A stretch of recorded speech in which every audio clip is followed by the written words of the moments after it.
Sarah Stern for this great opportunity and her great efforts to represent me and tell my story of pain to many people. And now I have lots of support in the challenges that I have, especially recently.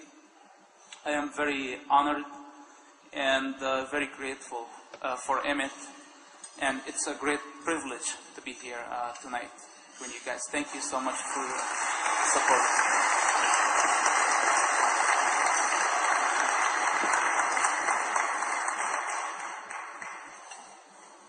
God Almighty used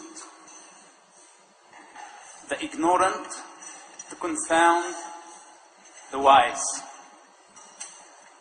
and the weak to confound the strong, and the nothing to confound everything.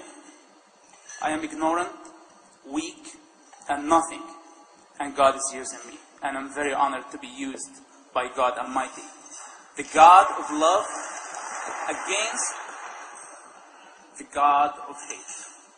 Yes, they exist. They are there. And I personally switched gods. I was very devoted to the God of hate. Why did I leave that religion, that belief? And trust me, most of the things that I say, they are politically incorrect. So I hope I don't offend anybody, and I have my reasons to say what I have to say. It's a calling, it's a duty. And I witnessed enough blood and enough sufferings of many victims of bad ideologies and fake gods that gives me, I think, the authority and the power to keep going. And nobody is going to stop me. I don't care if it's politics.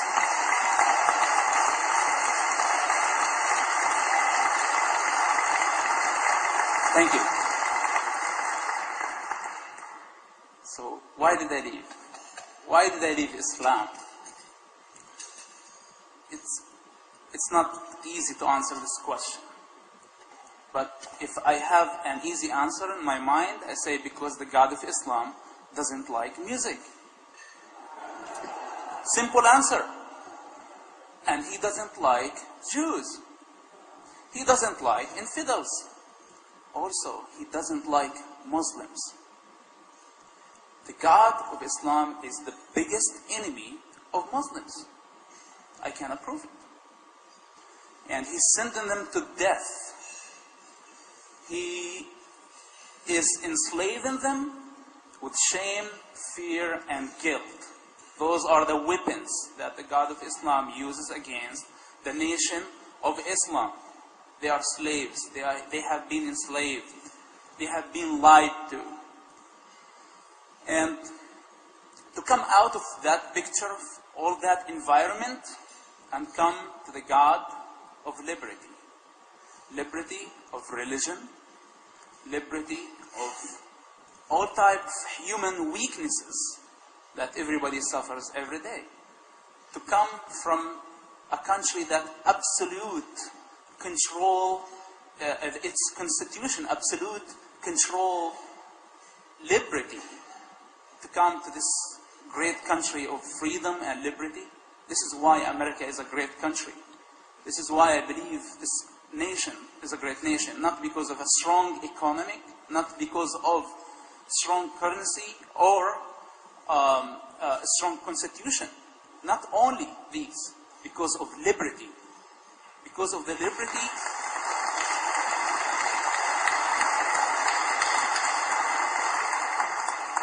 that springs its roots from the teachings and the sacrifice of my God on the cross.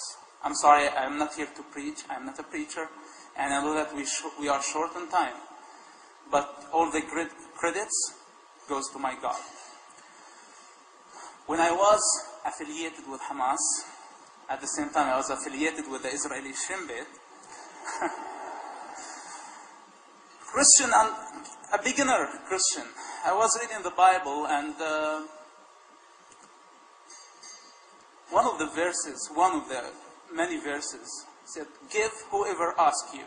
So I was walking in West Jerusalem, the Jewish side of Jerusalem. And a homeless beggar asked me to help him. And during that time, I said, this great teacher of the Bible is asking me to help everybody, no matter what. Whoever asked me, he didn't say Jews or Christians, anybody. It's unconditional love and unconditional giving. So I gave that man just pennies. But from that point, my life started to change forever. It's all about humanity. Our God came in the flesh because He's human, because He loves us. He loves everybody unconditionally. And unfortunately, the God of Islam is not this type of a God. I think He's a terrorist because He mandates killing. And by the way, when we talk about the Quran, there is a huge difference. There are in the Bible violent verses. And I am not saying that the Quran also has some violent verses. What I'm saying that the Quran mandates killing. It's a way of worshipping. It's a way of worshipping by killing everybody who doesn't believe in Islam. And from Islam, as a name by the way, when we hear Islam, Islam means submission. Islam doesn't mean peace. Salam means peace. Islam means submission. Submit, or the options are not good. It was our project. I know enough about it. I was devoted to that.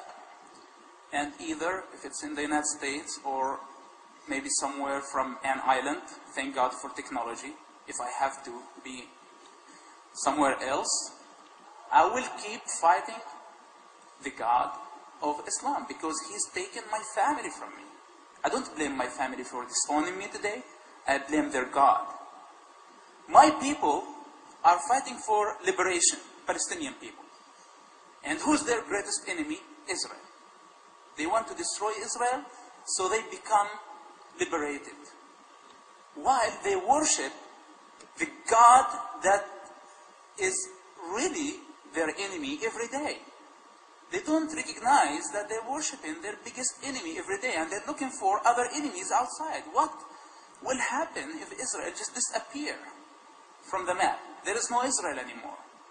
Will there be peace in the Middle East? Palestinians will kill each other, I guarantee you, and it happened. I said this, by the way, before what happened in Gaza.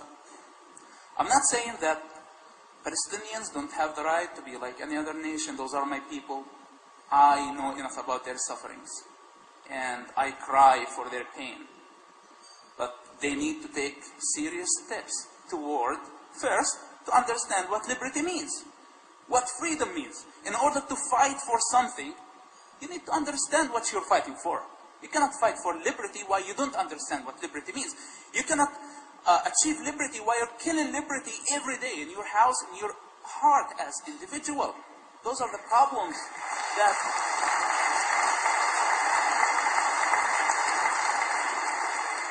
And those are the biggest enemies. Unfortunately, maybe many people gave up on us. And I'm telling you, I'm not the only one. We have lots of heroes. They're working in the shadows. We don't take our permissions from governments. And we can do our duty without financial support, without anything, with the power of our God. In order to defeat this evil God, we cannot defeat him with any type of nuclear weapon, unfortunately, because it's an idea, it's ideology. And when we have ideological problem, we need ideological solution. We are going to seed the doubt in the mind, in the heart of every Muslim, suicide bomber, terrorist, moderate, fundamentalist, fanatic, all of them. We're going to see the doubts of their God in their minds. We are going to help them to understand their God only exists in their minds. He's a illogical God. He doesn't have moralities. He doesn't have responsibilities. He's a terrorist. He exists here in America, not only in the Middle East. And he's very dangerous. He exists in every mosque and in every society in America. We will keep fighting him. We're not going to stop. We're not going to give up. Yes, I am weak.